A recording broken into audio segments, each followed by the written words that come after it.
الصلاۃ والسلام علیک یا رسول اللہ وعلی آلک و اصحابک یا حبیب اللہ، الصلاۃ والسلام علیک یا نبی اللہ وعلی آلک و اصحابک یا نور اللہ۔ درود پاک کی فضیلت پر بڑی پیاری حدیث پاک سرکار مدینہ صلی اللہ تعالی علیہ وسلم کا فرمان عافیت نشان ہے، اے لوگو بے شک بروز قیامت اس کی دہشتوں اور حساب کتاب سے جلد نجات پانے والا شخص وہ ہوگا جس نے تم میں سے مجھ پر دنیا کے اندر بکثرت درود شریف پڑھے ہوں گے۔ ہم الحمدللہ ہر جمعے ہی تقریباً یہ حدیث پاک سنتے ہیں کہ جس کا مضمون ہے کہ جو کوئی شخص جمعہ کے دن 200 بار درود پاک پڑھے، حدیث پاک کے مضمون کے مطابق اس کے 200 برس کے گناہ معاف کر دیے جاتے ہیں۔ صلو علی الحبیب صلی اللہ تعالی علی محمد صلی اللہ علیہ وسلم۔ حضرت اسماعیل کے بارے میں حکم ہوتا ہے 7 سال کی عمر، ایک روایت کے مطابق، ٹھیک ہے۔ خواب میں آپ کو کہا جاتا ہے آپ نے 3 راتوں تک مسلسل خواب کہ اپنے بیٹے کو ذبح کرو۔ اگین ذرا سمجھیے گا قربانی کا لیول، 99 ایئرز کی دعا کے بعد بیٹا ملا ہے۔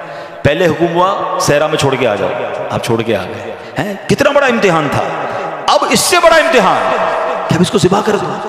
اچھا اب یہ بھی جنہیں آج آپ کو بہت خوبصورت بات سننے کو ملے گی کہ آپ کو جب 8 ذوالحجہ کی آپ نے خواب دیکھا نا تو آپ کنفیوز رہے کہ یہ شیطان کی طرف سے یا اللہ کی طرف سے خواب ہے۔ تو یہ جو سوچ بچار ہے نا، سوچ بچار کو کہتے ہیں ترویہ۔ تو جو 8 ذوالحجہ کا دن ہے اس کو یوم الترویہ کہا جاتا ہے۔ اس کی وجہ یہ ہے ایک بار پھر خواب آیا تو آپ نے یقین کر لیا کہ یہ اللہ کی طرف سے حکم ہے، تو اس لیے 9 ذوالحجہ کو کیا کہا جاتا ہے؟ یوم عرفہ۔ عرفات کہتے ہیں پہچان کا دن۔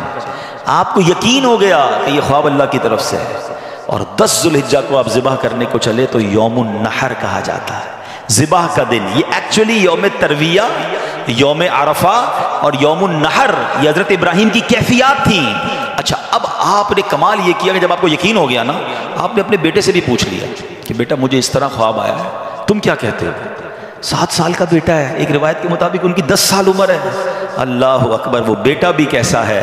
جب آپ نے بیٹے سے پوچھا تو بیٹا کہتا ہے ابو جی یا بنیا انی ارا فی المنام، قرآن میں یہ الفاظ موجود ہیں، انی اذبحک فانظر ماذا تری، اے میرے بیٹے میں نے خواب میں دیکھا کہ میں تجھے ذبح کر رہا ہوں، تیری کیا رائے ہے؟ ہائے ہائے، بیٹا کیا کہتا ہے؟ یا ابت افعل ما تؤمر، اے والد صاحب کیجئے جس بات کا آپ کو حکم دیا جا رہا ہے، ستجدونی انشاء اللہ من الصابرین، خدا نے چاہا تو قریب ہے آپ مجھے صابر پائیں گے، صبر والا پائیں گے۔ اللہ اکبر۔ اور ایسا ہی ہوا، آپ اپنے بیٹے کو لے کے جا رہے ہیں، آپ نے اپنی بیوی ہاجرہ کو کہا اس کو تیار کر دو میں کہیں لے جا رہا ہوں، بتایا نہیں ماں کو، انہوں نے بڑا تیار کیا ان کو۔ آگے گئے تو اب شیطان اتنی بڑی قربانی کو کیسے ہضم کرتا، فوراً گیا بی بی ہاجرہ کے پاس، اے ہاجرہ پتہ ہے تمہارے شوہر کہاں جا رہے ہیں آپ کے بیٹے کو لے کر؟ کہاں جا رہے ہیں؟ کہا ذبح کرنے جا رہے ہیں۔ کہا نہیں وہ تو کسی سے ملانے لے جا رہے ہیں، تیار کر کے لے گئے۔ کہا نہیں وہ ذبح کرنے جا رہے ہیں۔ کیونکہ باپ بھی بیٹے کو ذبح کرتا ہے، بی بی ہاجرہ کہتی ہیں۔ اب شیطان کہتا ہے کہ ہاں اس لیے کر رہے ہیں کہ اللہ کا حکم ہے۔ کہا اللہ کا حکم ہے؟ پھر ٹھیک ہے میں راضی ہوں۔ ہائے ہائے ہائے، رب کا حکم ہے نا، کیسی ماں تھی، کہتی پھر میں راضی ہوں۔ شیطان کا ادھر بس چلا نہیں، حضرت اسماعیل کے پاس پہنچا۔ کہا اے بیٹے تمہیں پتا تمہارے ابو کہاں لے جا رہے ہیں؟ کہا ابو کہیں لے جا رہے ہیں مجھے، کہ تمہیں ذبح کرنے لے جا رہے ہیں۔ کہا کوئی باپ بھی بیٹے کو ذبح کرتا ہے؟ کہا ہاں اللہ کا حکم ہے۔ اللہ کا حکم ہے پھر میں بھی راضی ہوں۔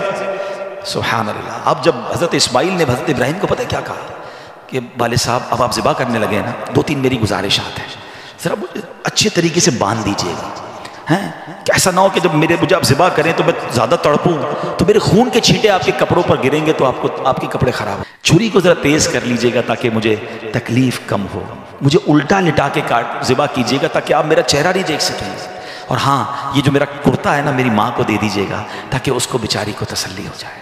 کیا دنیا نے ایسی قربانی دیکھی ہے؟ ناظرین عید کا شاندار تحفہ آپ کو دینے جا رہا ہوں، ایک بڑا ہی مختصر بہت شارٹ وظیفہ ہے مگر کمال کا اجر ہے۔ عید کا دن بھی نیکیوں میں گزاریے۔ وظیفہ کیا ہے؟ جو شخص عید کے دن 300 مرتبہ سبحان اللہ و بحمدہ پڑھے اور تمام فوت شدہ مسلمانوں کی یعنی جو دنیا سے چلے گئے مرحومین ہیں ان کی ارواح کو، ان کی روحوں کو ایصال ثواب کرے تو ہر مسلمان کی قبر میں 1000 انوار داخل ہوتے ہیں، اور جب یہ پڑھنے والا خود مرے گا تو انشاءاللہ اللہ کی رحمت سے اس کی قبر میں بھی 1000 انوار داخل کیے جائیں گے۔ سبحان اللہ و بحمدہ 300 بار پڑھنے میں بہت تھوڑا وقت لگتا ہے، انشاءاللہ مرحومین کا بھی بھلا ہو جائے گا۔ پڑھنے والے کا بھی بھلا ہو جائے گا۔ امید کرتا ہوں اس عید کو یہ وظیفہ ضرور کریں گے اور اس میسج کو بھی عام کریں گے۔ اب سنو، حضرت ابراہیم نے بالکل ویسا ہی کیا، آپ کو باندھ بھی دیا، آپ کو لٹا بھی دیا ہے، اور آپ نے چھری چلا بھی دی۔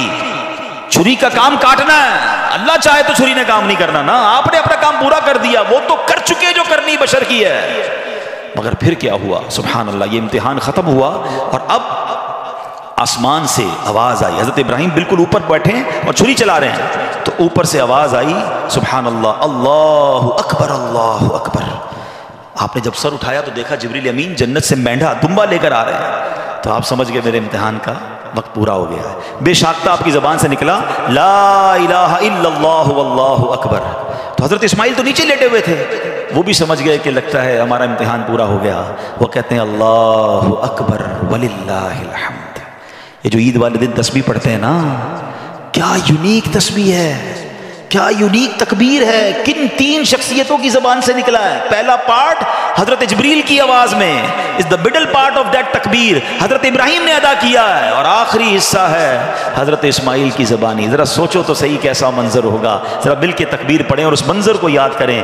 اللہ اکبر اللہ اکبر لا الہ الا اللہ واللہ اکبر اللہ اکبر وللہ الحمد اللہ اکبر اللہ اکبر لا الہ الا اللہ واللہ اکبر اللہ اکبر وللہ الحمد۔ ہمارے بچے، ہماری فیملی قربانی کو ہم نے فیسٹیول بنا دیا ہے، گائے آ رہے ہیں، بکرے آ رہے ہیں، انجوائے ہو رہا ہے، گھوم آ رہے ہیں، پھر آ رہے ہیں، پر پھر باربیکیو پارٹیاں۔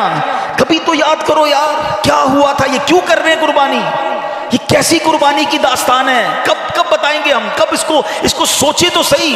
ہمیں خدا کی قسم ایک بار ان کو ہمیں زندگی میں اگر ہمیں بھی یہ کہہ دیا جائے کہ چلو ہر سال نہیں، زندگی میں ایک بار آپ بھی اپنا ایک بچہ ذبح کرو، کیا حال ہوگا؟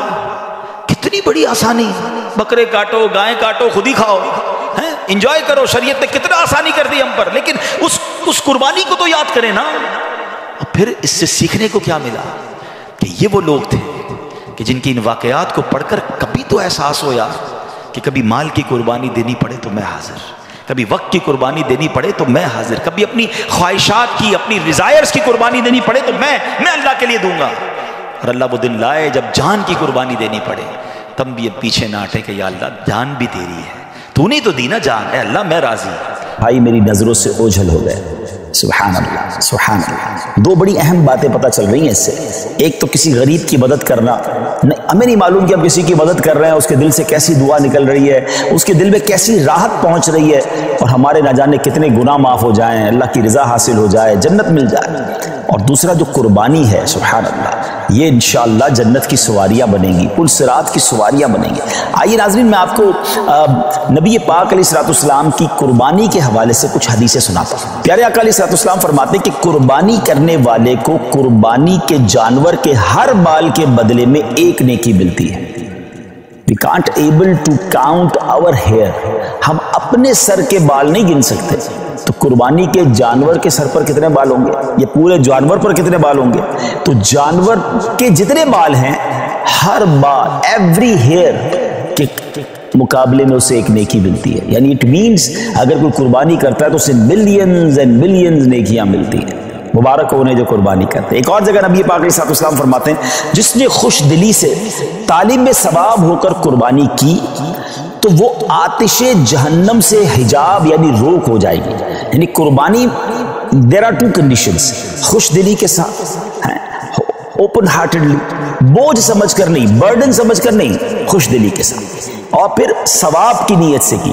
ہاں یہ الگ بات ہے کچھ لوگ قربانی دکھلاوے کے لیے کرتے ہیں، پتہ چلے میں کتنے پیسے والا ہوں اور جناب میں کتنی بڑی بڑی قربانی کرتا ہوں۔ بالکل بڑے جانور کرنے چاہیے، ہیلدی جانور کرنے چاہیے، مہنگے جانور بھی قربان بالکل اللہ کی راہ میں خرچ کرنا چاہیے، لیکن نیت اللہ کی رضا، لوگوں کو دکھانا نہیں۔ تو پھر انشاءاللہ یہ جانور، یہ قربانی جہنم کے مقابلے میں آڑ بن جائے گی، روک بن جائے گی۔ ایک اور جگہ سرکار دو عالم علیہ السلام نے اپنی پیاری بیٹی